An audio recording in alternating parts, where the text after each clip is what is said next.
How's it going, everyone? Welcome, Elvir Gonzalez here. Today, let's going to now dive deep into how Node.js work, especially as a way to see how is that from JavaScript we can have access to these computer internal features, which is something that you don't have that access because the language, after all, was born on browsers. It's a powerful scripted language, but you don't have access to, from the browser, to the internal computer feature. This computer's internal features.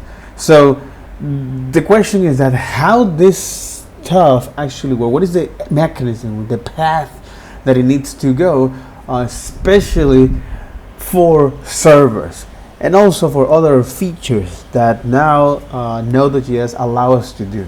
But in any case, Ryan Dahl, the creator of Node.js, actually look at how these servers were created in the language that we now use, for example, like PHP, Ruby, Java, Python, and any of all of those other languages.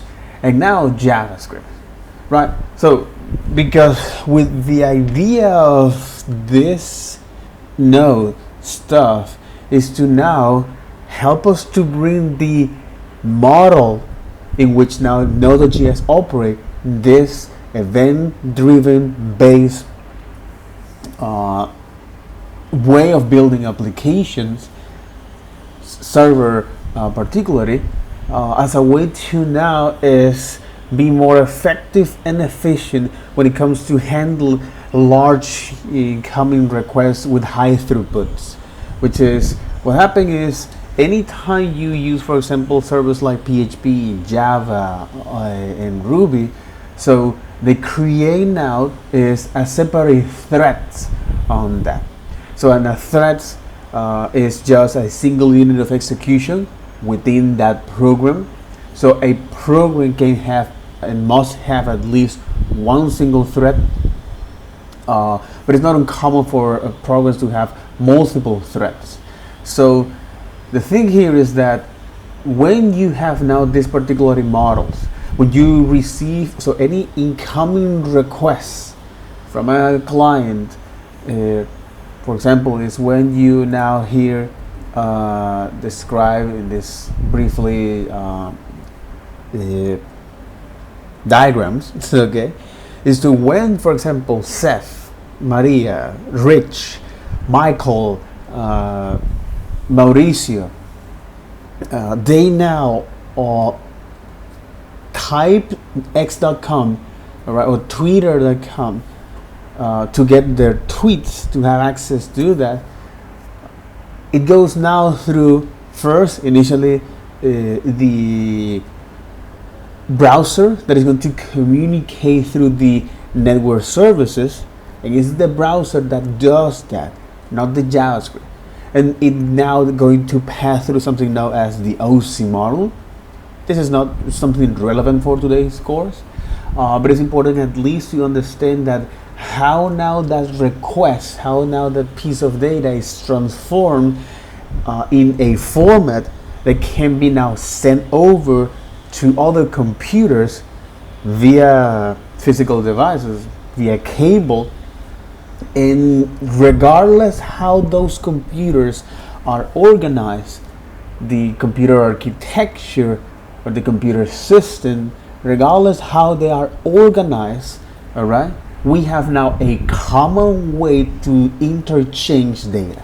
This is the open system interconnection, right? When you have now the application, the presentation, the season, the transport, the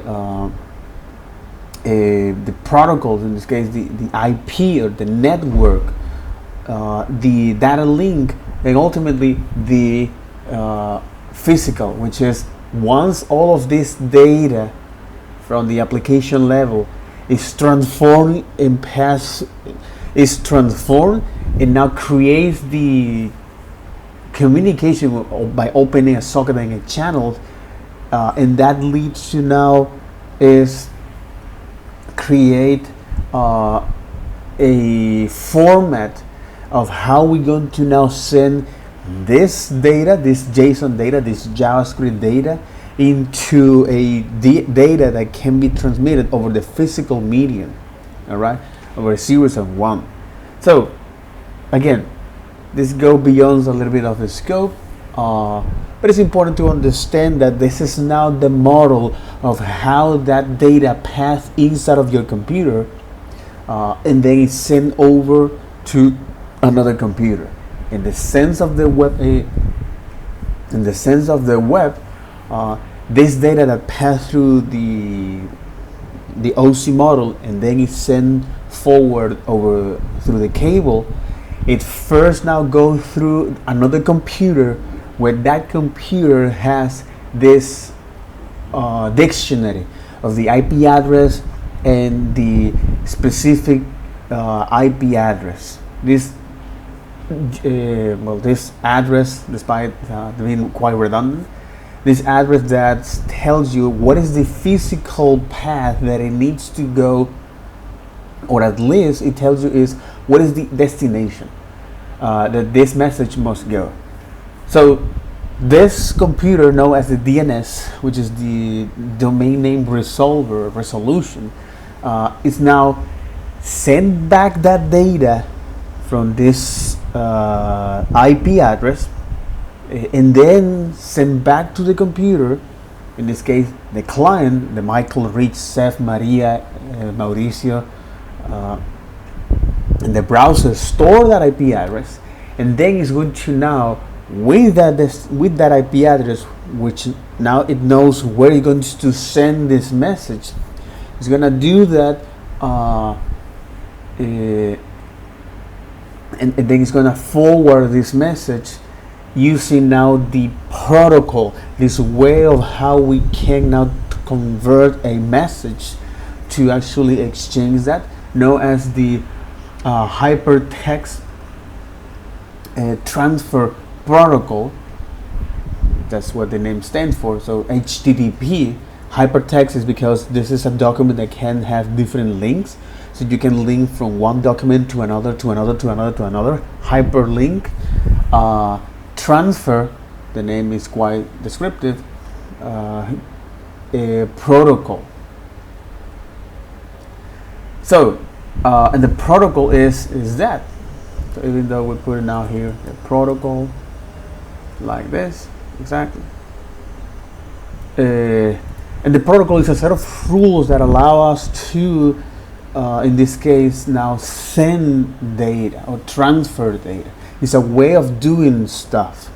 So this hypertext transfer protocol does not use any particular specific verbs, but the way of how you can now, for example, is get your tweet is using a get HTTP verb, and then now it's going to fly away that request, and by the time that it reached to the relevant computers, in other way, this is the Twitter's computers, okay, to get that in that server, we need to actually do a lot of configuration, a couple configurations. So we need to allow this incoming request to pass through over a socket, all right, and then from JavaScript we need to find a way of how this message, how can we now introspect or take a look at this message, so we can now get that message and somehow reply it back.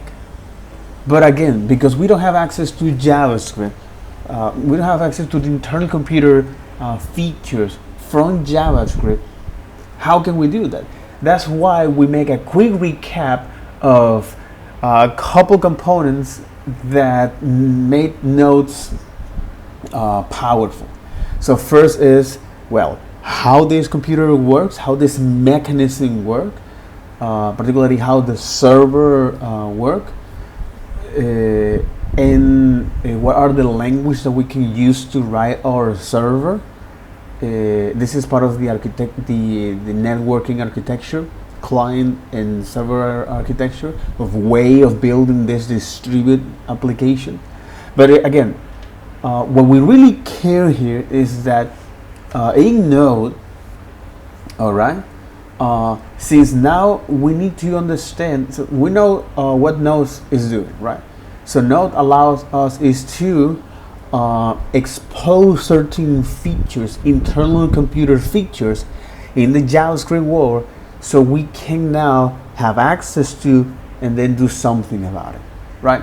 The way of how these things work is because now Node behind the scenes, unlike Dino, which is another, this is a TypeScript runtime, but unlike that, Node have the ability, using now the LeafUB, which is a cross-platform input and output library that allows to detect, and this is now the core of Node.js, right?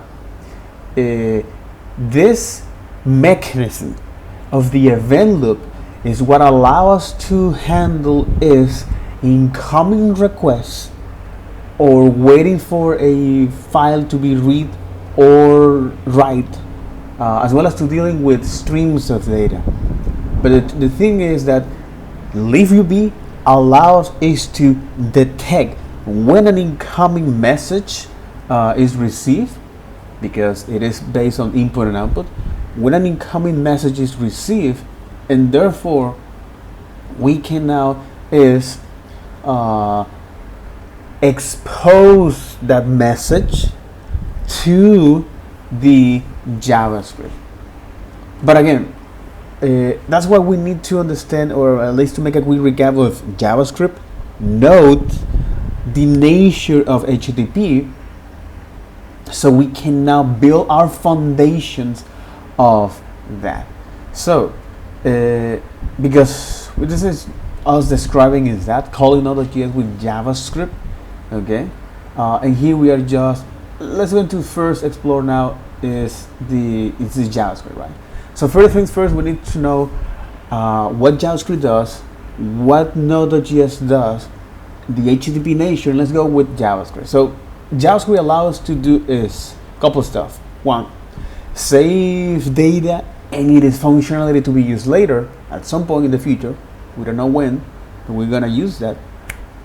Use that data by running functionality on it, okay, and have access to features that are exposed to the language, whether it's on the browser, for example, like Web API browser, Web API, all right, for example, like Canvas, or so Canvas, so Canvas, internationalization, navigation, so all of these web browser features that we can have access, but now in the server is, for example, is now the file systems or the crypto, yep, exactly. So, or crypto, or the HTTP, or how can we now organize our models or logic here in a way that is, well, easy to maintain, debug, and fix. So we'll explore here what JavaScript actually does behind the scenes, which is, hey, in this silly example, to see what's going on behind the scenes with JavaScript. So what this statement means for JavaScript. So first we're saying, hey JavaScript, please, this num identifier, which is a variable here, I want you to now reserve space in memory and assign this value, which is 3, a primitive value. Okay, so far so good. The next one is, hey, I want you to also store with a label called multiply by 2 this set of instructions, and this is also powerful, okay? And this set of instruction is this function. So behind the scenes, JavaScript, what it does is to now, anytime it finds this functions declarations, it's going to host that. In other words, it's going to now save all of these instructions in variables using var, okay, and put it at the top of your code, so you can now, when you run that, it can have access to all of those references. And then he was saying, hey, if you have this label in your records multiplied by 2, I want you to now call it, right, execute that set of instruction with parentheses. This is the way how we tell him to JavaScript, hey, run this function. And I want you to inject now a argument or a parameter here. Yeah, I want to insert an input, an argument, a value here. Why this is not an argument? Why this is not a parameter? Because a parameter is this is from inside of the function. An argument is something that you pass to this function as a value. So we're telling you that, and then there is, by the time you run this, it's going to now create a new function execution with its own threads in the memory, local memory, and going to now evaluate this sentence or this set of instruction that we previously stored. So by the time we get all of this, the result here in this case is 6, because the input number that we're passing as an argument is 3. Multiply that by 2 and then assign that to a result as a identifier. We're gonna use now a const to say, hey, reserve this space in memory, but unlike let, I don't want anyone to modify its value I don't want anyone modify its reference in memory or its value, or redeclare this identifier.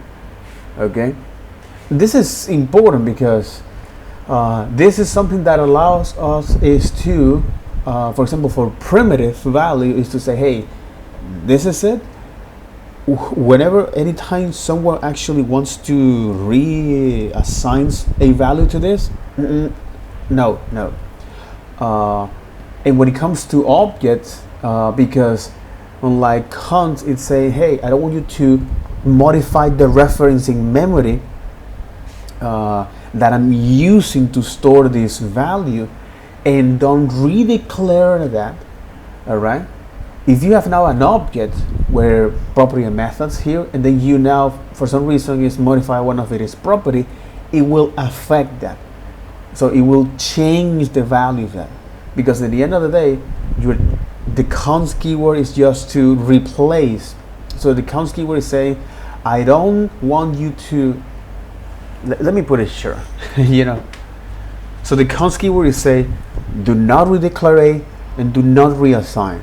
Do not redeclare is that, hey, anytime you go this identifier way below in your code, don't allow that. And the other is, if for some reason somebody wants to reassign a value to this, don't assign it. So in other words, if someone wants to modify the reference points to the memory.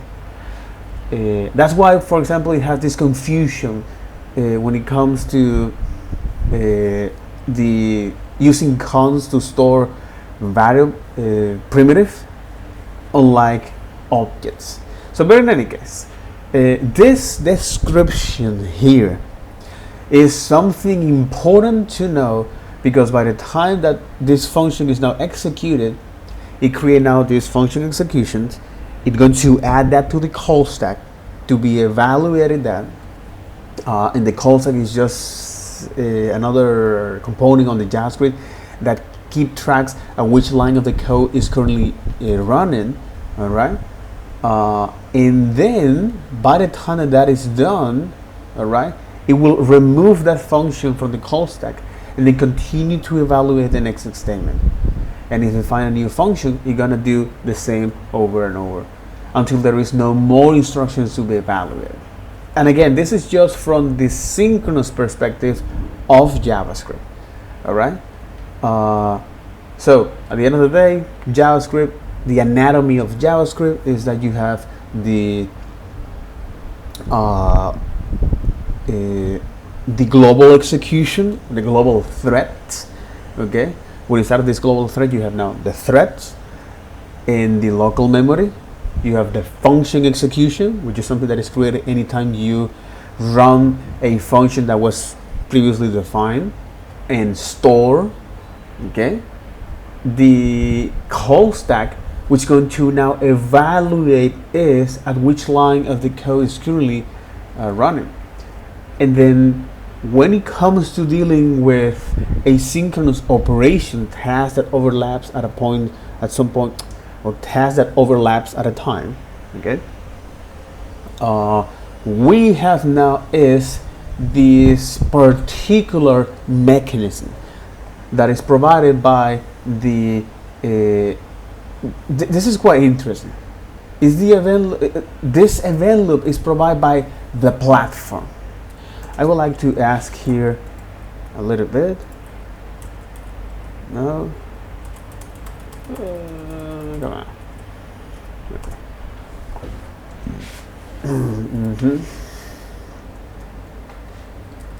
Is the event loop in JavaScript provided by the platform?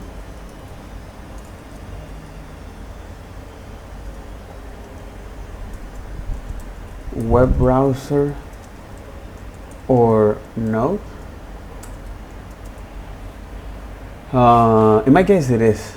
Yes, the event loop in JavaScript is provided by the host environment. The host environment. So JavaScript. So the anatomy of JavaScript is just the global execution, function execution,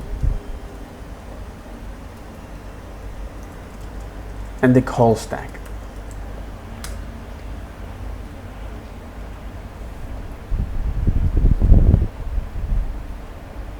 But these three components alone don't explain how JavaScript handles it exactly. Does not explain how JavaScript handles a synchronicity operation. That's where the platform provides components coming like event loop, callback queue, micro tags, and the web API. But again, exactly. So the anatomy of synchronous JavaScript is the anatomy of exactly. But that and this is a very good distinction between the synchronous and asynchronous nature of JavaScript, right? So the synchronous nature of JavaScript is just the global execution, where you have now the threads and the local and the variables. Anytime you now create a function, anytime you store and define a function, then you execute that, then you can call it through that, okay? By creates now a function execution context, and as a way to keep track the execution context, you have now the call stack. And this is now particularly data structures in, well, computer science.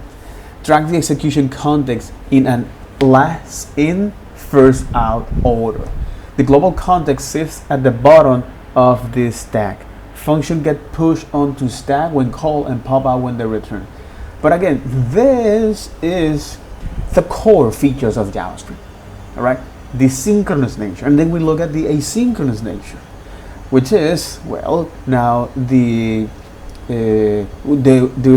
is something that is provided by the platform or by the host environment, whether it's on the whether it's on the web and Node.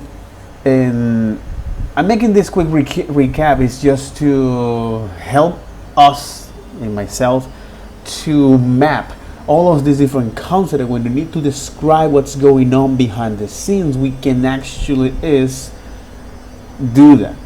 Okay, so not only to describe but also to read what's going on behind the scenes. So far so good. So absolutely awesome. And this is awesome. So we actually make some diagrams here as a way to understand that a little bit more.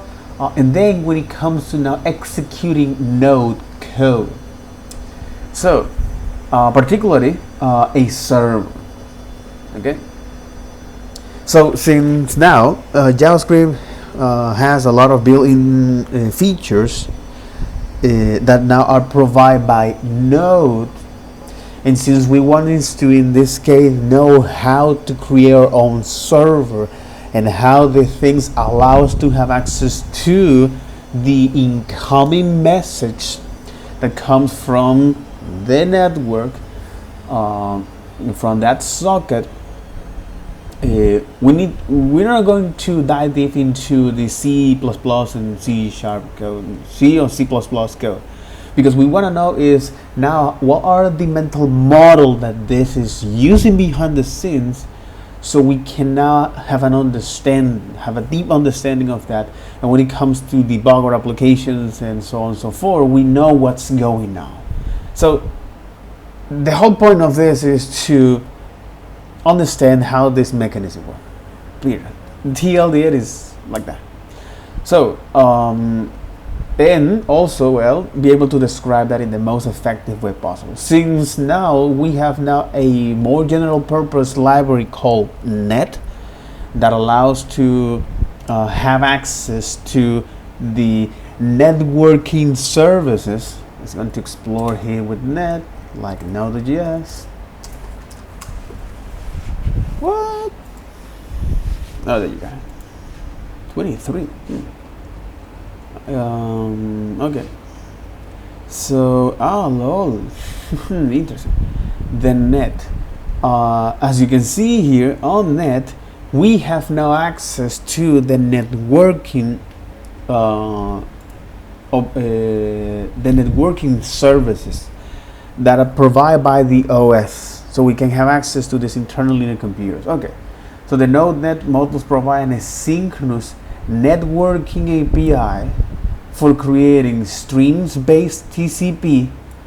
That's one of the reasons why this stream stuff is something that I want to dive deep, or IPC servers. Interesting. So this is more a general purpose tool, the net, that allows to create this stream-based TCP servers. And again, TCP is just this transfer control protocol. Transfer control protocol. Let me put this on English, which is part of the transport layer. English, exactly. Which is part of the transport layer. Okay. And this transport layer here is originated in the initial network implementation, in which is completed the Internet Protocol IP. Therefore, the entire suite is commonly referred as TCP/IP, but this is transmission control protocols. Provides a reliable, order, and error check delivery of streams of octets between applications running on hosts communicating via IP network. Major internet applications such as the World, but this is the core of this. And why this is important? Well, because at the end of the day, since we're going to look at how can we create this HTTP server that is now based on this specialized network or net capability, most of the time we're quite familiar to work with HTTP servers, right? Or in other words, this stream-based TCP servers. But also we can create now is these IPC servers, which is the inter-process communication. and that's quite fantastic. But again, these servers, whether it's that you create now these applications that allows to communicate with your internal computer features, the network card, the graphics, the CPU, or any other peripheral, USB, a hard drive or SSD, it allows you to now create applications to communicate amongst these components inside of your computer and also with another computers. Oh crap! This revelation is quite interesting. Holy moly! This revelation. Yep. TCP is connected orientated, meaning that the sender. But again, the entire reason of using this transmission control protocol is that now we have control of sending data. Ask why it is. So we have now control of how we're going to send data and receive data, which provide now a reliable order error check delivery of a strings of octets. So using now this way of control these transmissions, incoming and sending, all right, this set of rules, these protocols that allow us to now communicate, which is that's one of the reasons why it's connection based, is that hey, unless there is someone on the other side of the communication in this transmission, let's go now to is send message in this order, reliable and error check way by delivering this streams of data or this octet. Delivering in streams of octets. Okay, so because we are now delivering in this streams of octets, and this is part of the now all the lower levels. For example, the IP or the network layer, and then the data link layer, and the physical layer. All right, where it's going to now transmit all of these octets, streams of octets or streams of bytes between applications running on a host, between applications running on a host communicating via IP network. Exactly. Via IP network. Major internet applications such as the World Wide Web, email, remote administration, file sharing rely on TCP, on this transfer or on this transmission control. On this transmission control protocol. And this is quite interesting. It's like, why did TCP emerge? That's a good question. That's a good question. Exactly, that's a good question. It's like, why TCP emerge?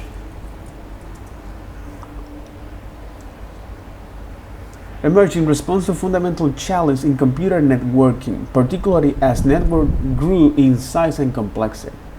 In the early days of computer networking, reliability was a major issue. Okay, we're thinking about is imagine trying to build that from scratch. The original ARPANET, precursor of the internet, used a network control protocol, which worked reasonably well for a small network. Again, they have now a set of rules to control is the network. For a small network, we have a significant which work reasonably well for a small network, but has significant limitations. As network expands and become more interconnected, there was a pressing need for a most robust protocol. Okay, so you have now this control. Okay, you have the network control protocol. Unlike the transmission control. Oh my god. You know, the philosophical aspect of this is like, instead of actually know how we're going to organize is the network. Okay, can we summarize this, that TCP emerged since NCP once since with NCP tried to control the network is not is not an easy task, right? Yeah, that's a good summary. TCP emerged because trying to control network with NCP becomes increasingly difficult as networks grew more complex. NCP network controls protocol work in a more central, exactly. This is interesting because a lot of you know, the engineering people, the people on the engineering field is now telling to, with the use of mathematics, this way of how we can describe patterns and apply that through algebra. So by breaking down all of these small details, and then you do stuff on that. But it's because of that, works in a more centralized control environment, but couldn't effectively handle the challenge of larger, more diverse, and less predictable interconnected network. And TCP look at a different approach. This is one of the reasons. Jesus, French toast guy.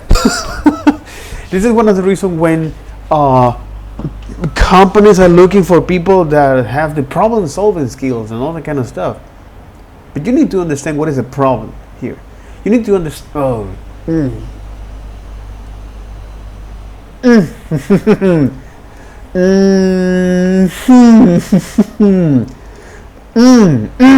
I get it. Why a lot of companies are actually asking for this kind of questions. That why TCP emerge? Because they asking you is if you truly know the problem that is solving. Because at the end of the day, that's why a lot of people, companies, or even you in your life wants to do. You want to identify a problem and then try to somehow or live with it, or if you come up with some sort of solution, great, good, awesome. Oh my God, Jesus, French toast guy, exactly.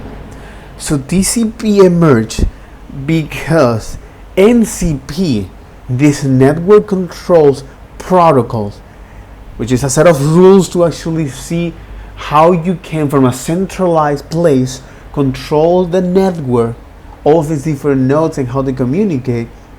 So for a small network, they were great, but as they increase in complexity and diversity, it becomes increasingly hard to maintain. So that's why now the TCP, it looks it looks the problem from a different angle and say, hey, instead of actually focus on how we're going to control the network, it's going to focus is that how can we now control is how we can communicate.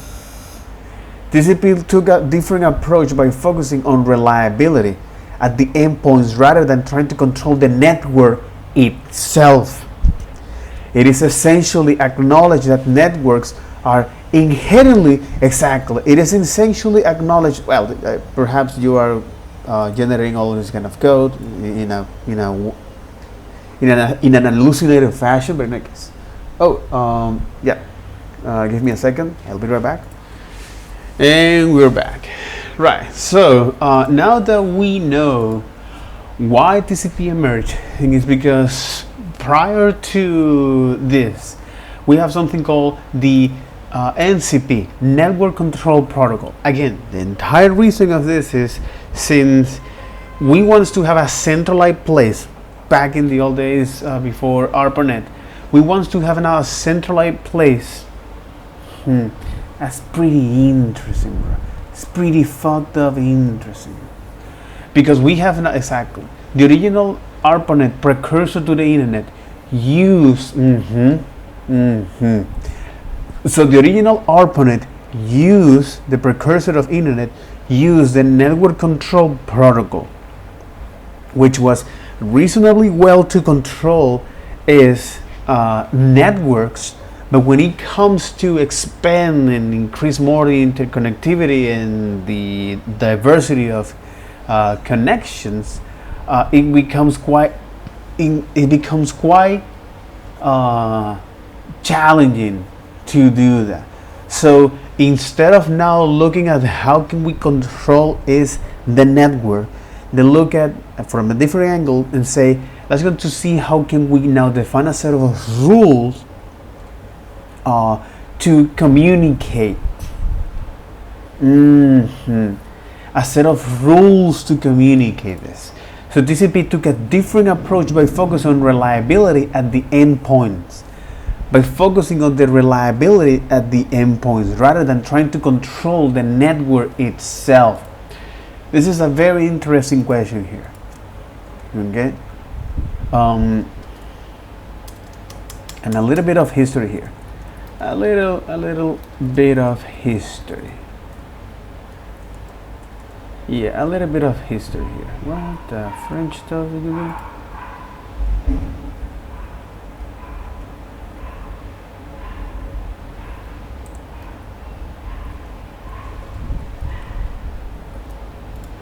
A little bit of history.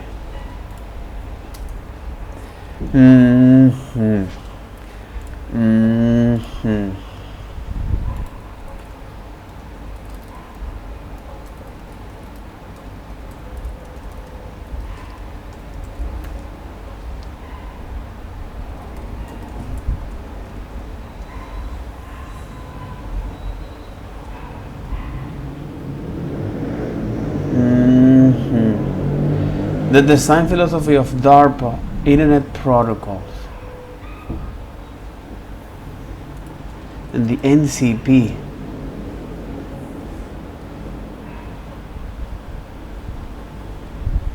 Historical context. NCP was implemented around 1970-71 on the ARPANET, which was developed by Advanced Research Project Agency, ARPA, of the United States Department of Defense. Architecture. Unlike TCP IP's layer approach, NCP combined multiple networking functions in a less modular design.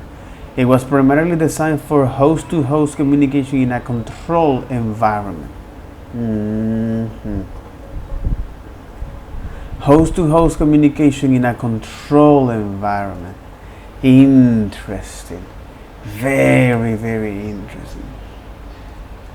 Back in the 70s, because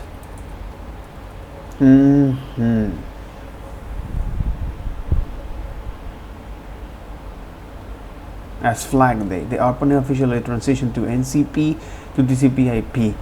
This date is often considered a significant milestone in the Internet of history, man. Flag Day. Legacy, which while NCP is no longer used, it plays a crucial role in early networking developing and provide valuable lessons that inform the design of TCP/IP. The main limitation of NCP that leads to its replacement include its inability to efficiently handle inter-networking, connecting different networks together, its lack of robust error recovery, and its limited scalability for a growing, diverse nature. But the problem that TCP solves is that with NCP, which is the prior, okay, let's take a look at this. Oh, shit. Back in the 70s, engineers create a way to control the network. Create a way, create a protocol a way or a set of rules to control the networks, to control network communication.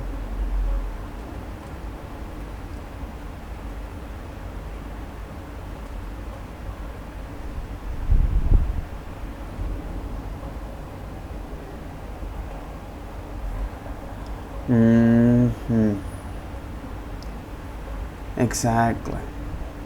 So back in the 70s, because engineers create a protocol, a set of rules to control the network called NCP. It works to control the network, but to control the network communication.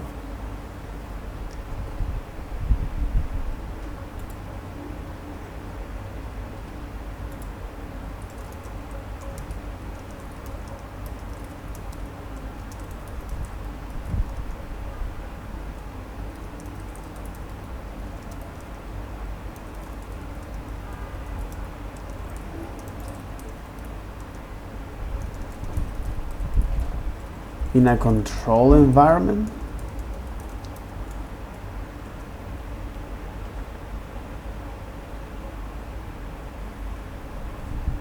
to control network communication in a control environment.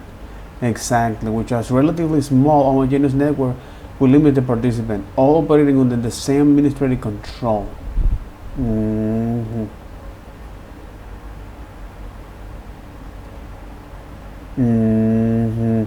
But that's the problem that was solved, is the how you can control. Back in the 70s, because engineers create a protocol, a set of rules to control the network, to control network communications in a control environment. That's what happened. Okay, back in the 70s, because engineers create a set of protocol to control the network communication in a control environment called NCA, right? This doesn't. Even though that this works well for small networks, here where the challenge was.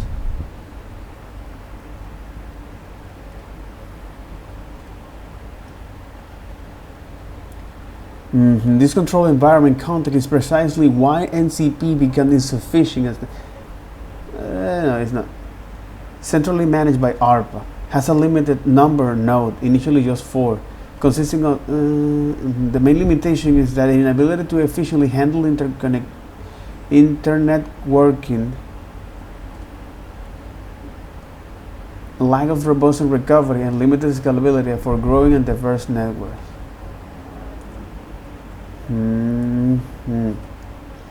Even though that this works well for a small app, for a small network,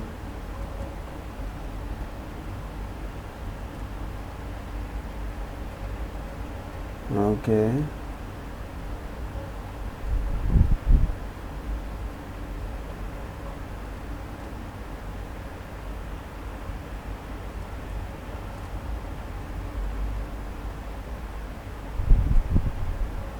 It says, but couldn't effectively handle the challenge of larger, more diverse. Exactly. Even though that this worked for small network, for larger and more diverse computer systems.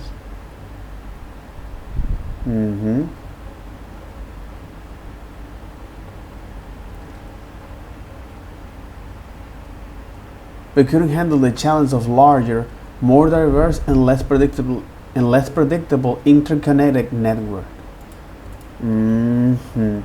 But for larger and more diverse network, it fell short. But this is the problem with this. It's like, hey, we know that centralized here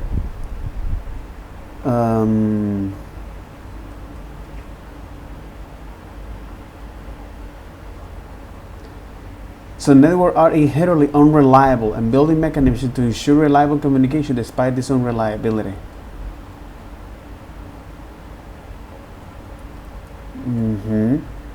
So for larger and more diverse network, it falls short.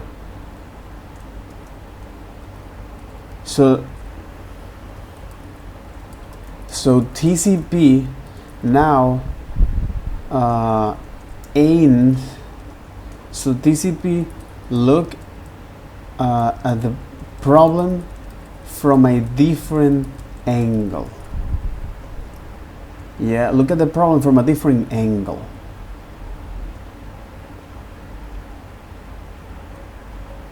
By focusing on reliability at the endpoints rather than trying to control the network itself. By focusing on reliability, which is that's why they call it TCP, this connection base. By focusing on reliability, interesting. So TCP look at the problem from a different angle by focusing on reliability on end device.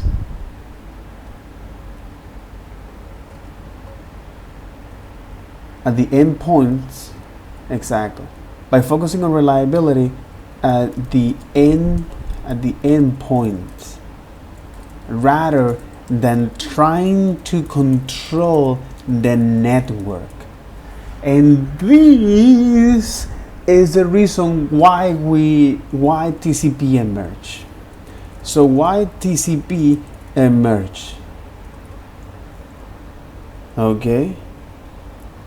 Why TCP emerged?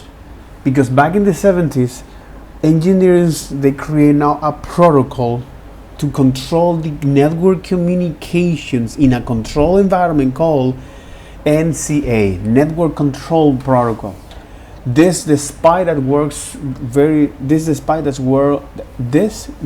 it works quite well for small networks, it couldn't handle is the diverse and large networks interconnections.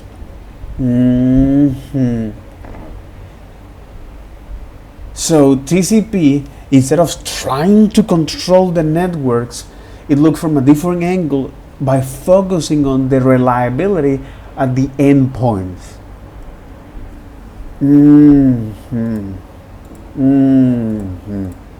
Holy moly, bro. Okay.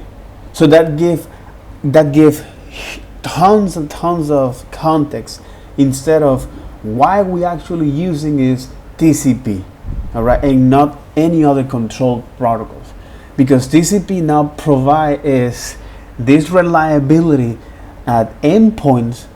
So instead of trying to control the network, which is a protocol known as NCP aims to do, which works fairly well for small networks, but when it comes to increase that network for scalability problems, in a diverse interconnected networks, it couldn't solve that problem. So that's why I say, hey, let's not go to focus of how can we control the network. Let's go to focus on how now this end-to-end communication happens, and let's go to now provide a reliable way of doing that. That's mind-bending. And because of that, now we are actually is in the same atmosphere that we breathe, all right, which is a TCP, and that it makes a lot of sense when it comes to now have access to ports like, or have access to network features like the net that allows to create now stream-based TCP servers. All right, these devices that now focuses on the communication end to end, despite how the network it is, in the inner communication. or the inter-process communication servers. That is quite fantastic, bro. That is quite fantastic, at least to know, to recap. And that'll be all for this video. Take care. Bye bye.